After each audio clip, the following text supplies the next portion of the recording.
really cold outside, but the sun is out and it's shining bright, and that means it's a big laundry day for me. I will hold a lot of my laundry to a day where I have bright sun and a little bit of wind. In the wintertime, laundry doesn't dry unless you have some sun. Now, it's in freezing temperatures, but my clothes will freeze dry. But I want to share with you something really exciting that just occurred to me in my life.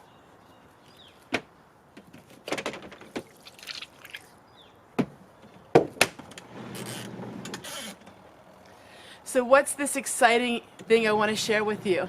Well, just yesterday I received a big box in the mail, and this is something so exciting.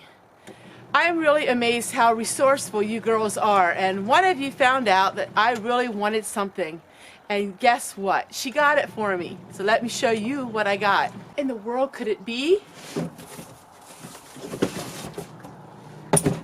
A big tub basin. This is something that's going to really help me every day when I have my laundry.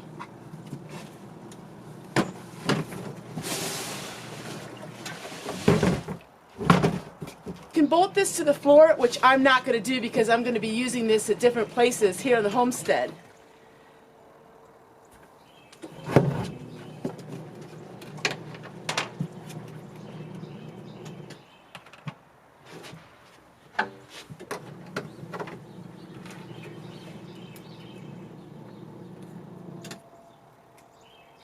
Here you go, a wash tub.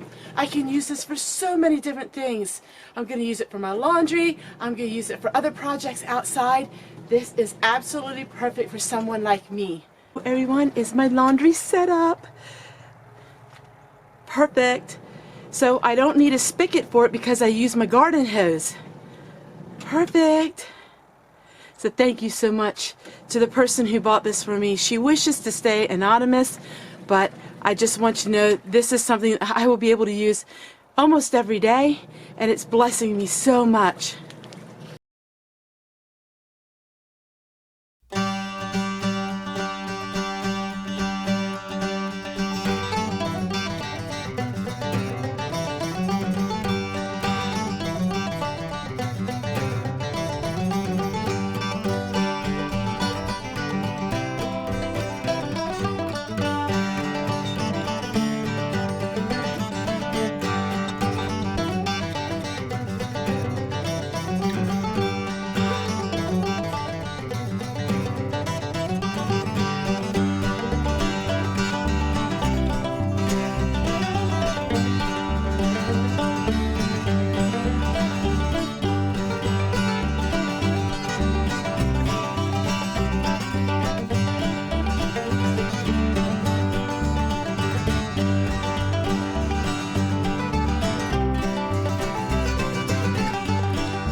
Homemade laundry soap is so simple.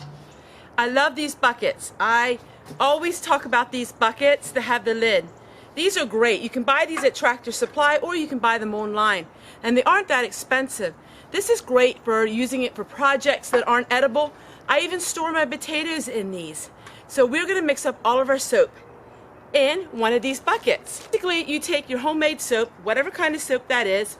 I've used Dollar Tree soap, I've used homemade lye soap, and we're going to mix it with some washing soda.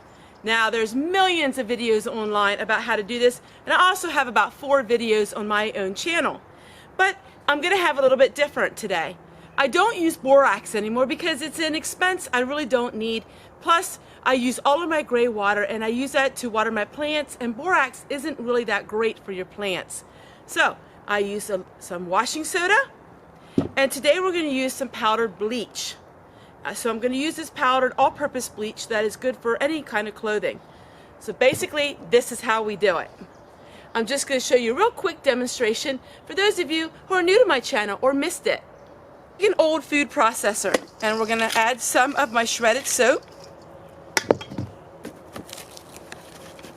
This is the key to making really good homemade laundry soap. And we're going to add washing soda. I do not use any baking soda in my ingredients. As you can see, it's quite hard because it was opened.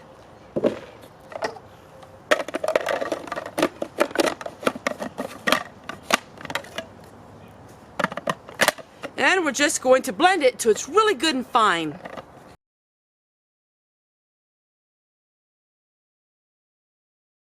Alright, now we're going to add a little bit of the bleach. And this bleach came from the Dollar Tree.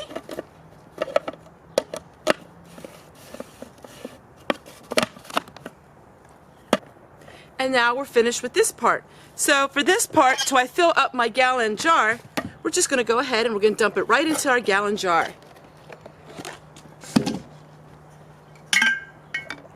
I like making big batches of this because it's a messy job.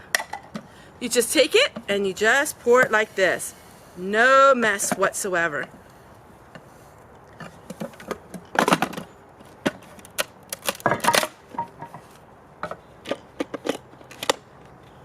Now we're going to do it all over again, and I'll show you what everything looks like when we're finished. Go! This would be a lot cheaper than you could buy it in any store. It only takes 1 to 2 tablespoons, and this jar is going to last me a long time. Hey, if you like laundry soap, or you like cleaning solutions, or how about fabric softener? I have lots of videos on DIY projects that you can make at home. Hey, take a look at them. They're right here. Take care, everyone. We'll see you guys tomorrow. Bye! While I'm trying to put the wash tub together, why don't we start reading Fannys Diary? We're on December the 11th, 1943. Fanny writes, Daddy was cutting wood at Martin Groves. Michael and I were in Mountville. December the 12th, 1943. Fanny writes, Today we had Sunday school in church in the morning. In the evening we took Simons along to the revival at Risser's. Why don't we just keep reading a little bit? Let's go with December the 13th, 1943.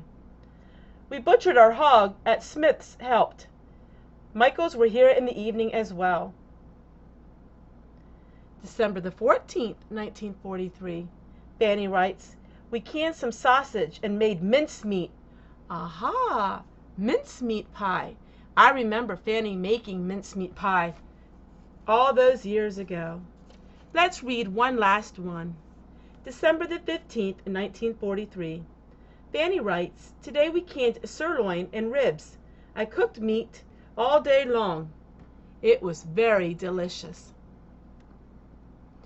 I think you can take away from Fanny's diary a few things.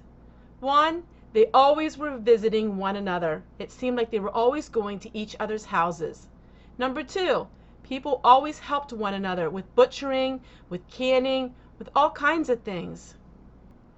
And being at home was important to Fanny. She did a lot of cooking and a lot of cleaning. And I didn't realize that Fanny did a lot of sewing as well. She sewed for a lot of people in her family. Fanny was an only child, and she had one child, my husband's mother, and she was an only child as well. And last but not least, I want to just thank you all once again for coming into my home, for being so kind and so gracious. These last weeks have been quite an adventure for me and a journey for me. When I opened my front door, I never dreamed that the people that would come in would be so kind and so loving. You all have inspired in me a sense of belonging and a sense of acceptance. We are a beautiful community here, and everyone that comes, I just appreciate so much, and every single day I thank the Lord for you. Until we meet again tomorrow, I hope you have a great day and a great night, wherever you may be.